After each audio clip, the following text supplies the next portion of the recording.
Hi guys! Ayan, for today's video, ayan, tuturuan ko po kayo kung paano nga po ba ako nagpa-price po ng aking mga satin roses or satin rose bouquet. So, pwede nyo rin po ito i-apply sa fuzzy wire. Tapos, pwede rin pong i-apply ito sa mga iba pang flowers. Butterfly bouquets, pwede rin po ito i-apply.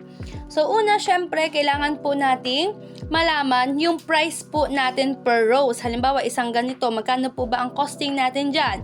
Magkano po ba ang ginagastos natin dyan? Okay?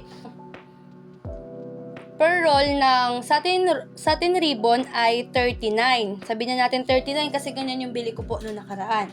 So, i-divide po natin yan kung ilan po ba ang nagagawa natin. So, halimbawa, ang nagagawa natin is 13.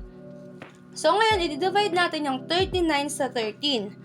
39 divided by 13 ay meron tayong 3 pesos. So, 3 pesos po yung nagagastos natin sa bawat petals ng ating satin rose. Okay? Next naman po, ano ba yung mga ginagamit natin dito sa paggawa? Gumagamit tayo ng stick glue, gumagamit tayo ng stick sa paggawa. So, kailangan natin, pwede rin natin isama pala yung electricity po natin. Okay? So, pwedeng halimbawa sabihin na natin 5 pesos yun. Kasi syempre, unti lang naman kuryente ang kailangan natin kapag lighter din pala po, lighter kasama rin po. Or kandila kapag gumagamit tayo nun.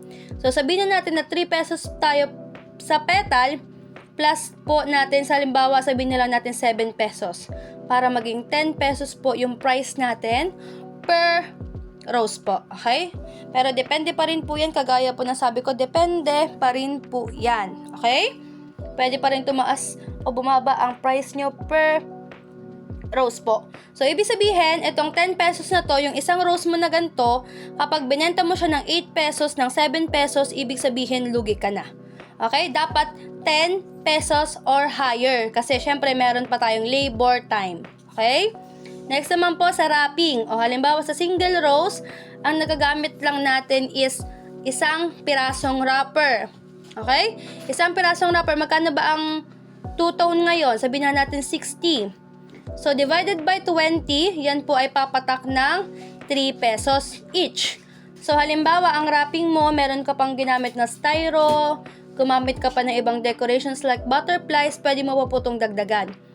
So, isipin na lang natin halimbawa na ang nagamit natin total is 7 pesos. Kasi yung 3 pesos, yan yung ating wrapper, nabubulol.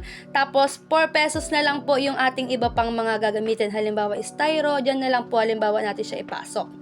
So, 7 pesos po ang costing natin sa wrapper po natin or sa wrapping natin. Okay? Next naman po sa labor or time. O, halimbawa po, as a crafter, magkano po ba ang rate mo per hour? O, halimbawa, every 1 hour is ang rate mo is 100. Okay? O nagawa mo siya ng halimbawa 15 minutes kasi mabilis ka nang gagawa. So yung 1 hour, wait lang, i-convert ko lang sa minutes. So yung 1 hour po is 60 minutes. So 1 hour is 100. Okay? So ilan yung 15? Divide natin to sa 4. Divide din natin to sa 4. So yung 15 kasi po is meron tayong apat na 15 minutes sa 60 minutes, di ba? So, meron tayong 15 minutes dyan. Tapos, ito ay, ilan? 25. Okay? So, 25 yung bayad natin sa 15 minutes na paggawa. Okay?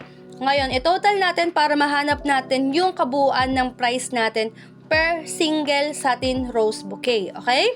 So, meron tayong 10 plus 7 plus 25. O, ilan yan? 35 plus 7, 42. Meron tayong 42. Okay?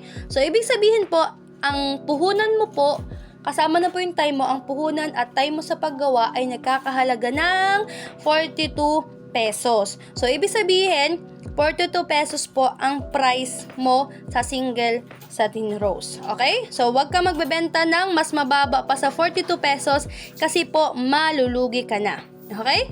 Kung magdadagdag ka pa po ng materials kagaya ng fairy lights, ganyan, didagdag mo po sa costing mo yan sa wrapping. Okay? Ayan. So, kapag naman po halimbawa na halimbawa, tatlong stem. I-times mo lang po ito sa 3. Tapos kung ilang wrapper ang nagamit mo, i-times mo lang din sa 3. Halimbawa, 4. O, 4 na wrapper ang ginamit mo. Magiging 12 yan. Plus, kung ilan pa yung additional costing mo sa styro, halimbawa 10, magiging 22 yan. Okay? So, 10, magiging ito 30. Tapos, halimbawa, 1 hour mo siya ginawa. O, di 100 na yon. Yung tatlong stem, 1 hour mo ginawa, 100 na yon. So, 100 plus 22 plus 30, magiging 152 yung 3 rose bouquet, di ba? Yan ang costing mo. Ay, sorry. Ngayon, kung yan yung costing mo, 153, dapat ibebenta mo siya ng 180 to 250. Ayan, depende po sa'yo. Basta mas mataas dapat sa 153 pesos yung tatlong stem mo ng satin roses. Okay po? So, sana po naintindihan nyo. If meron po kayong tanong, pwede po kayo mag-comment sa ating page para mabasa ko po at ma-assist ko po kayo. Thank you so much for watching. Bye-bye!